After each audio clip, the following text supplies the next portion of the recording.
Hello people and welcome to self study. ये electricity chapter का fourth part का video है। इससे पहले कि हम वीडियो शुरू करें, I would request you people to please subscribe the channel if you haven't and like and share the video. So today we will be studying about combination of resistors. इससे पहले जो हमने लेक्चर सुना था उसमें जो पार्ट 3 था electricity का, उसमें हमने रेजिस्टेंस के बारे में पढ़ा था। ओम्स लॉ पढ़ा था, रेजिस्टेंस पढ़ा था, रेजिस्टिविटी पढ़ा था। तो जब हमने रेजिस्टेंस पढ़ा था तो वी स्टडीड दैट रेजिस्टेंस कोई भी ऐसी चीज होती है जो इलेक्ट्रिसिटी के पाथ में कोई हिंड्रेंस लेकर आए, जो मूवमेंट होता है इलेक्ट्रॉन्स का उसको हिंडर करे। अब हम पढ़ेंगे कॉम्बिनेशन ऑफ दोज रेजिस्टर्स। जब भी कोई इलेक्ट्रिकल गैजेट बनता है तो उसमें एक रेजिस्टर नहीं होता, उसमें अलग अलग रेजिस्टर्स होते हैं। या फिर अगर हम किसी भी चीज का कनेक्शन करते हैं, दो तीन चीजों का, दो तीन गैजेट्स का एक साथ कहीं पर, तो उन सब जो है वो क्या कहलाता है? Combination of those resistors.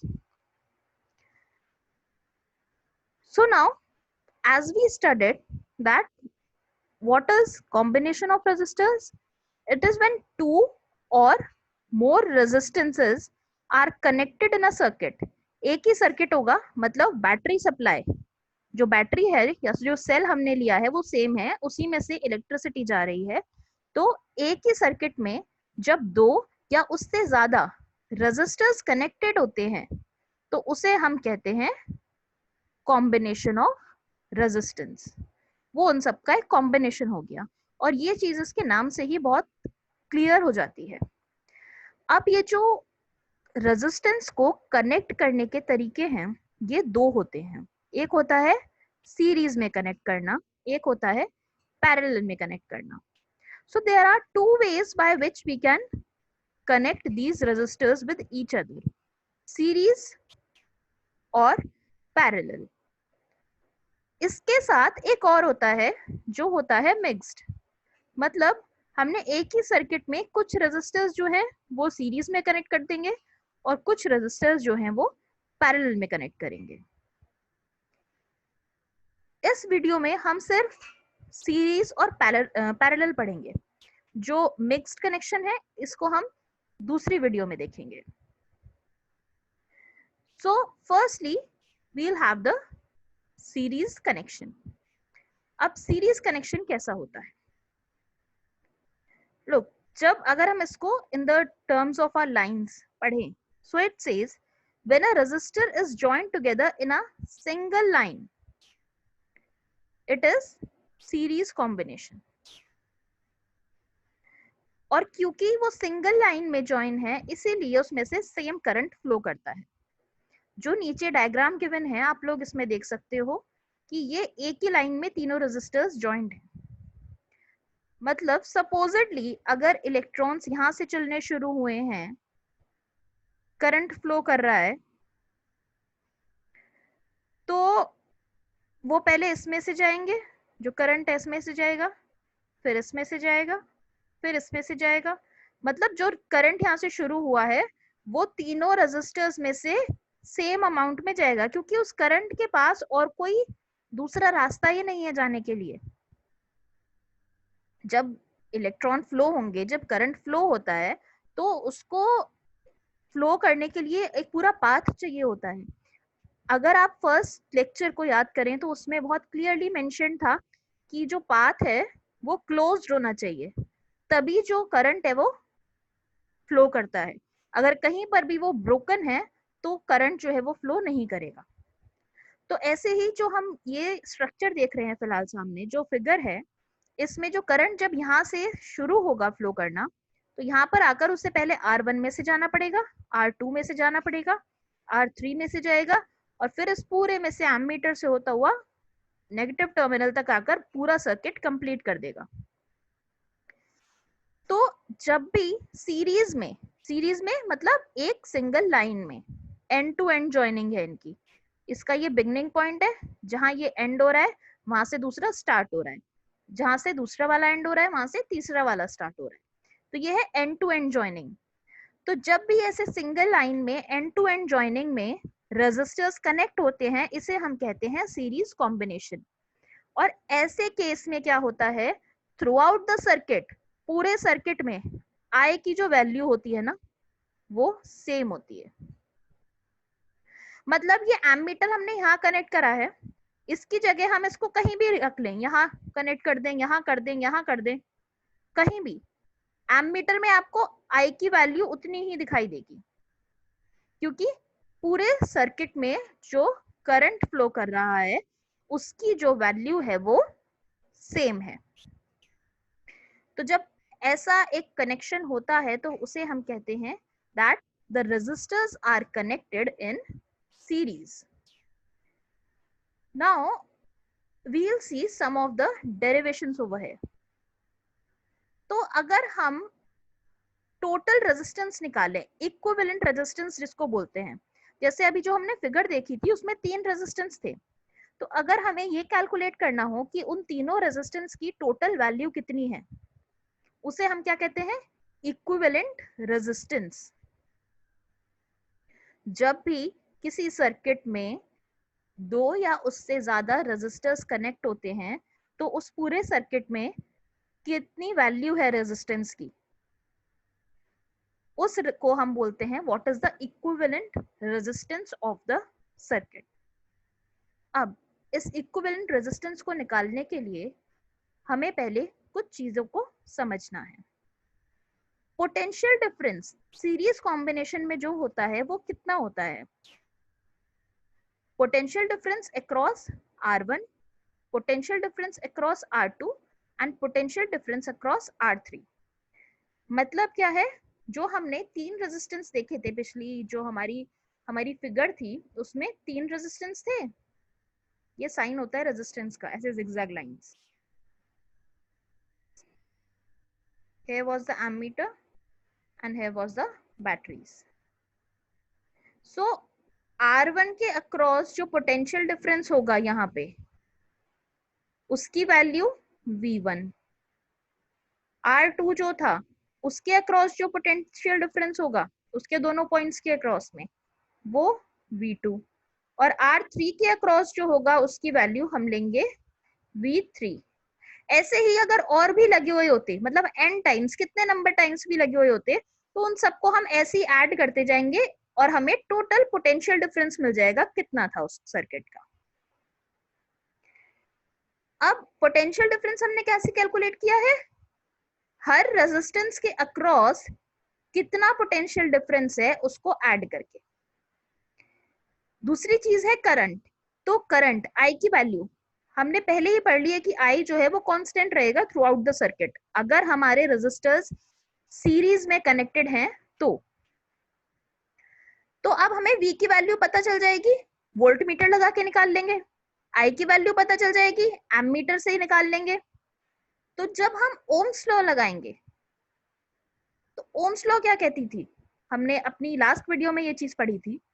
So according to Ohm's law it was mentioned that V equals to IR। यही था ना ओम्स लॉ का स्टेटमेंट। तो V was equal to IR।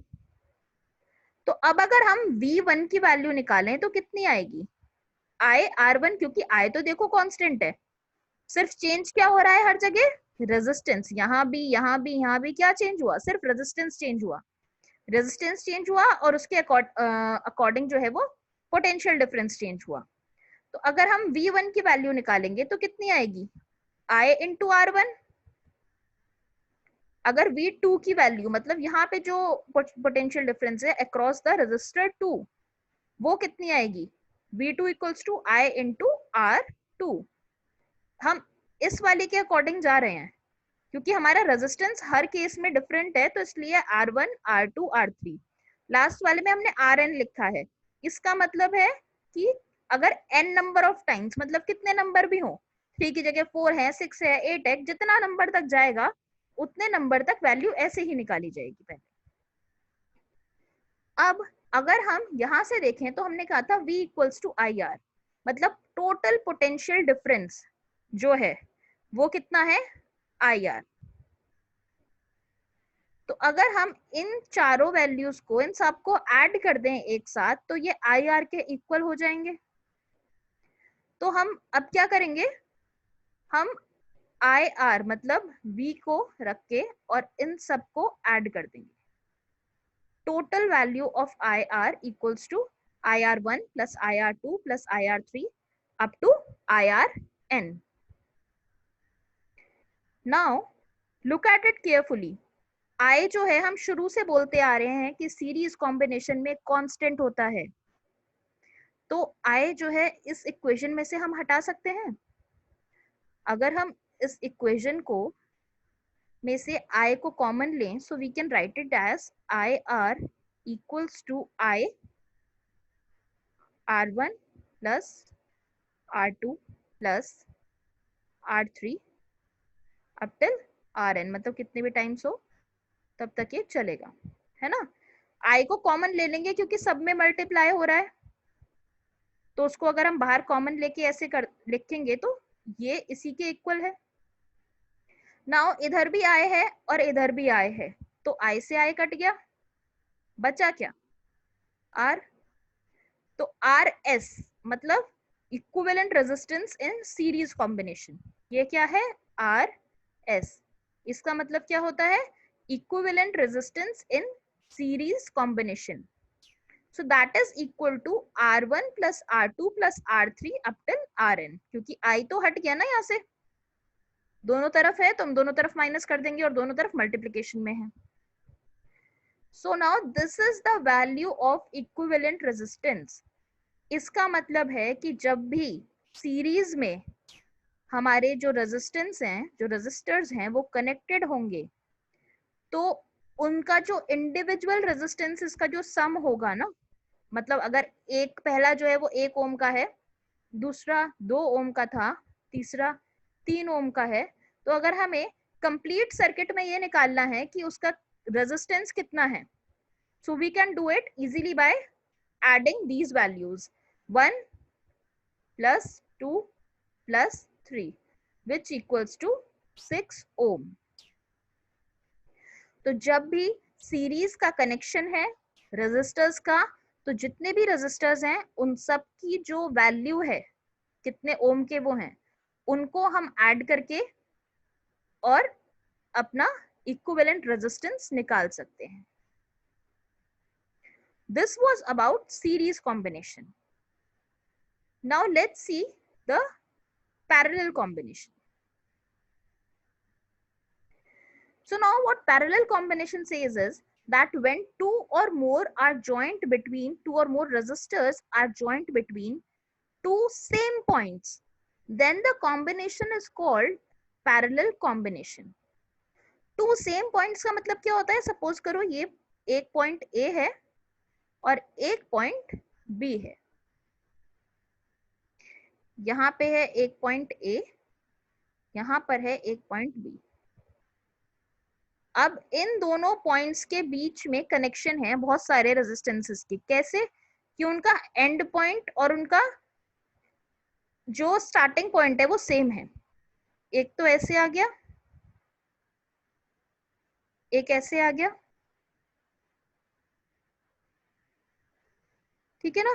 तो इस तरीके से जो कॉम्बिनेशन होता है, जो दो सेम पॉइंट्स के बीच में बहुत सारे रेजिस्टर्स कनेक्टेड होते हैं, इस टाइप के कॉम्बिनेशन को हम बोलते हैं पैरेलल टाइप ऑफ कॉम्बिनेशन।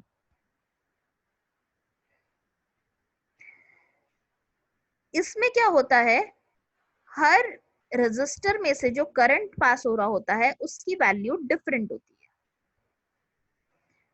अगर मैं इसको R1 लूं, इसको R2 और इसको R3, तो R1 में से जो करंट जा रहा होगा वो R2 के कंपैरिजन में अलग होगा और R3 में जा रहा जो होगा वो भी अलग होगा।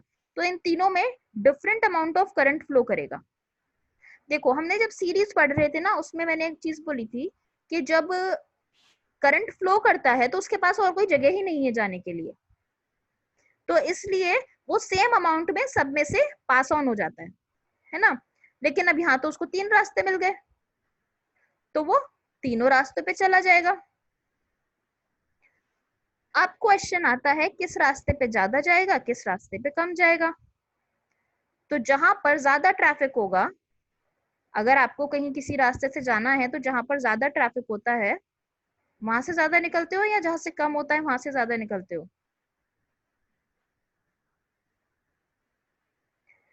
सो इन दिस केस रेजिस्टेंस जितना कम, करंट उतना ज्यादा। हम हमेशा यही पढ़ते हैं कि रेजिस्टेंस जितना कम होता है करंट उसके इनवर्सली प्रोपोर्शनल है। तो जितना कम रेजिस्टेंस होगा उतना ज्यादा करंट होगा। But there is one more thing कि ना, ऐसा नहीं होता कि उस रेजिस्टेंस के रिक्वायरमेंट से बहुत ज्यादा करंट फ्लो कर जाएगा। फॉर एग्जाम्पल, अगर हमने एक में R1 में एक बल्ब को अटैच किया है और R2 में एक AC अटैच कर दिया, ठीक है, तो जब करंट जाएगा, सेम अमाउंट ऑफ करंट जा रहा है, तो अब वो करंट जो है वो बल्ब के लिए तो काफी है, इनफ है। लेकिन अगर उसकी वैल्यू एज सच कम थी तो एसी के लिए वो करंट कम भी हो सकता है। अगर आप सेम अमाउंट का करंट दे रहे हो और आप चाहते हो कि उसी करंट वैल्यू से बल्ब भी अच्छे से चलेगा और एसी भी अच्छे से चलेगा, तो ऐसा नहीं हो सकता। उसके लिए हमें जो हमारी करंट की सप्लाई होती है उसको चेंज करना पड़ता है। या फिर हम एक काम कर सकते हैं जो कि हमने इससे पहले वाले चैप्टर में पढ़ा था, that was about variable resistance. इससे पहले जो हमने लेक्चर पढ़ा था उसमें हमने वेरिएबल रेजिस्टेंस के बारे में पढ़ा था। सो उसमें हमने ये पढ़ा था कि हम जो है करंट तो खूब सारे अमाउंट में सप्लाई करेंगे, उसकी जगह क्या कर देंगे, एक वेरिएबल रेजिस्टेंस अटैच कर देंगे। उस रेजिस्टेंस के थ्रू हम आगे करंट को रेगुलेट कर लेंगे। तो हमारे जो हाउस होल्ड्स हैं उसमें पैरेलल कॉम्बिनेशन ही यूज होता है। उसका रीजन ये है क्योंकि पैरेलल कॉम्बिनेशन में जो अमाउंट ऑफ करंट है वो रेजिस्टेंस के अकॉर्डिंग रेगुलेट हो जाता है ना। सारे अगर आपके एक बल्ब को भी उतना ही इलेक्ट्रिसिटी मिल जाए और एसी को भी उतनी ही मिले तो क्या होगा, बल्ब तो बस्ट हो जाएगा। जब हाई वोल्टेज आती है तो बल्ब फ्यूज हो जाते हैं ना। तो इसलिए हाउस होल्ड्स में कौन सा होता है, parallel combination, so that our equipments are well maintained. So current through each resistor varies according to the resistance offered. This is called a parallel combination. इसकी एक हम फिगर और देख लेते हैं ध्यान से, which is more clearer than this one.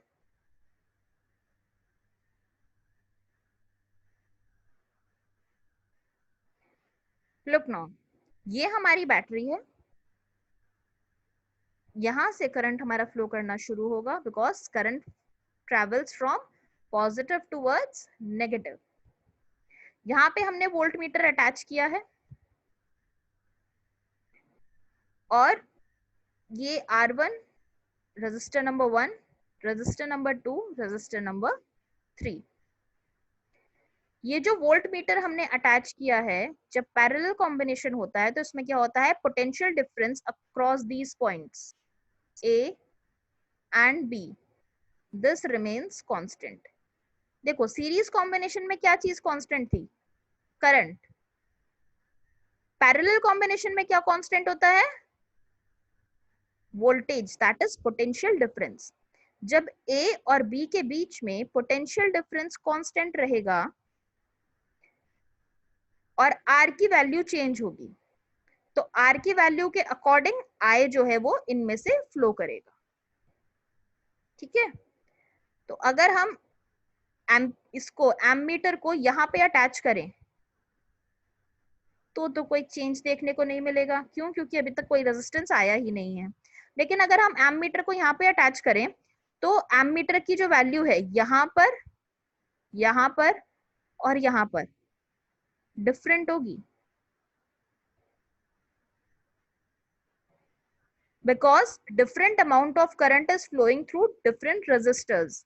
The reason is because they are connected in parallel circuit. ये parallel circuit का एक characteristic है. Next we move on to the description. इसमें हम इक्विवेलेंट रेजिस्टेंस कैसे कैलकुलेट करेंगे. देखो सीरीज में हमने जो पढ़ा उसमें पढ़ा कि जब हमें इक्विवेलेंट रेजिस्टेंस जो है उसे कैलकुलेट करना है, मतलब जो आर एस की वैल्यू वहां आई थी that was R1 plus R2 plus R3, है ना. सबको ऐड कर देंगे जितने भी रेजिस्टेंस है सीरीज में कनेक्टेड और हमें वैल्यू मिल जाएगी किसकी, equivalent resistors when connected in series. अब हम पढ़ रहे हैं इक्विवेलेंट रेजिस्टेंस इन पैरेलल, मतलब RP. So potential difference in parallel combination is constant across the circuit. मतलब क्या हो गया, V की वैल्यू तो अनचेंज रहेगी. जब भी पैरेलल कनेक्शन है तो V की वैल्यू अनचेंज्ड है, वो चेंज नहीं होगी. और करंट कैसे निकालेंगे हम, I की वैल्यू कैसे निकालेंगे. हर रेजिस्टर में से मैंने बताया था ना अलग अलग अमाउंट में करंट फ्लो होगा. जब आप एमीटर की रीडिंग इधर लोगे और इधर नीचे वाले में लोगे तो डिफरेंट होगी. तो तीनों की वैल्यू को हम ऐड कर देंगे तो हमें total amount of current flowing through this circuit मिल जाएगा. That is I1 plus I2 plus I3. So now V is constant and what is varying, I. Series में क्या था, I कांस्टेंट था और V वैरी कर रहा था. तो again by applying Ohm's law which says that V equals to I R, है ना. Ohm's law यही कहती है. अब V तो हर केस में कांस्टेंट है तो इसको तो निकालने का मतलब ही नहीं उठता. निकालेंगे क्या, I की वैल्यू. जो रेजिस्टेंस हमने लिया है वो तो हमें पता है. So I will be equal to V by R. उसके अकॉर्डिंग हम क्या कर रहे हैं, जब हमें टोटल रेजिस्टेंस निकालना है तो we will say V by RP equals to V by R1 plus V by R2 plus V by R3 up till N, whatever number it may be. So क्योंकि जैसे हमने पहले किया था V जो है देखो वो दोनों जगह कॉमन है, so it can be removed from the equations. जहां हमने V को रिमूव किया our equation is something like that. 1 by RP equals to 1 by R1 plus 1 by R2 plus 1 by R3 and up till N. तो ये क्या है, ये parallel में इक्विवेलेंट रेजिस्टेंस को कैसे कैलकुलेट करते हैं, उसके रेसिप्रोकल को ऐड करके. Sum of reciprocals of individual resistance is equal to the reciprocal of equivalent resistance. मतलब जो इंडिविजुअल रेजिस्टेंस थे R1, R2, R3 ये क्या है, इंडिविजुअल है. इनको रेसिप्रोकल करके 1 बाय के फॉर्म में लाकर इनको जब हम ऐड कर लेते हैं उसके बाद जो हमें वैल्यू मिलती है वो कितनी होती है, जो इक्विवेलेंट रेजिस्टेंस था ना हमारे पूरे सर्किट का उसके रेसिप्रोकल के इक्वल होती है. अब आप इसमें एक चीज को बहुत ध्यान से समझना, what is the most common mistake done by students in this cases. एक बार इक्वेशन फिर से बहुत ध्यान से देखो. We say 1 by RP equals to 1 by R1 plus 1 by R2 plus 1 by R3. Suppose करो R1 की वैल्यू 1 थी, R2 की वैल्यू 2 ओम है, R3 की वैल्यू 6 ओम है. सो अगर हम इसको कैलकुलेट करेंगे तो it will come like R1 की वैल्यू तो 1 ही आ जाएगी. अच्छा हम इसको थोड़ा लिख लेते हैं फिर. So now when we will take the LCM it comes out to be 6. Here the value is 6 plus 3 plus 2. So 6 plus 5 that is 11/6. अब ये 11/6 जो आया है वो किसके इक्वल है? It is equal to reciprocal of equivalent resistance. ये equivalent resistance नहीं है, ये इसका रेसिप्रोकल है. अगर इसमें हमें इक्विवेलेंट रेजिस्टेंस निकालना है, मतलब जो आरपी की वैल्यू निकालनी है, वो कितनी आएगी? 6/11. जब इनको ऐसे ऐड कर देते हैं ना, तो इसको वापस से रिवर्स भी करना होता है, क्योंकि जो वैल्यू निकल के आती है वो रेसिप्रोकल की निकल कर आती है इस फॉर्मूले से. वो इक्विवेलेंट की वैल्यू नहीं होती, इक्विवेलेंट रेजिस्टेंस की. सो this is the most common mistake that is being done is कि 1/rp तक तो आंसर ठीक आ जाता है, और बाद में इसको बच्चे जो है वो रेसिप्रोकल नहीं करेंगे, आंसर लिखेंगे that the equivalent resistance is 11/6, और वहां पर आंसर का 1 मार्क्स जो है वो कट जाता है. So remember this thing always, that you have to rotate this value, you have to inverse this value. This was equivalent resistance in parallel circuits. Next comes household circuit. अब ये जो series और parallel combination हमने पढ़ा है ना, इनसे related एक बहुत ही कॉमन चीज आती है कि हमारे हाउस होल्ड में हम कैसे लगाते हैं, जो हमारे घर में जो कनेक्शन होता है ना इलेक्ट्रिसिटी का सारा, वो कैसा होता है? तो वो हमेशा पैरेलल में होता है. अच्छा, इसके कुछ रीजंस हैं. पहला तो वो ना जो करंट है अक्रॉस द सर्किट उसको डिवाइड कर देता है, इट डिवाइड्स द करंट. तो उससे क्या होता है? उससे ये एक चीज होती है कि जिस गैजेट को जितना करंट चाहिए उसमें उतना करंट जाएगा. एक बल्ब को जितना करंट चाहिए उसमें उतना जाएगा, टीवी को जितना चाहिए उतना जाएगा. तो उनकी रिक्वायरमेंट के हिसाब से जाता है. अगर सब में इक्वल अमाउंट में फ्लो करेगा तो क्या होगा? अगर हम बल्ब जितना करंट टीवी को देंगे तो फॉर श्योर हमारा टीवी रन नहीं करेगा और वो खराब हो जाएगा. So first benefit is that जो पैरेलल सर्किट है पूरा, वो करंट को डिवाइड कर देता है according to the requirement of the gadget. Gadget वहां पे रेजिस्टेंस का काम कर रहा है ना, तो हमने पैरेलल में यही पढ़ा था कि according to the resistors requirement वो करंट को डिवाइड करेगा. Each gadget has different resistance and so it needs different current to operate. Series में और क्या एक चीज होती है?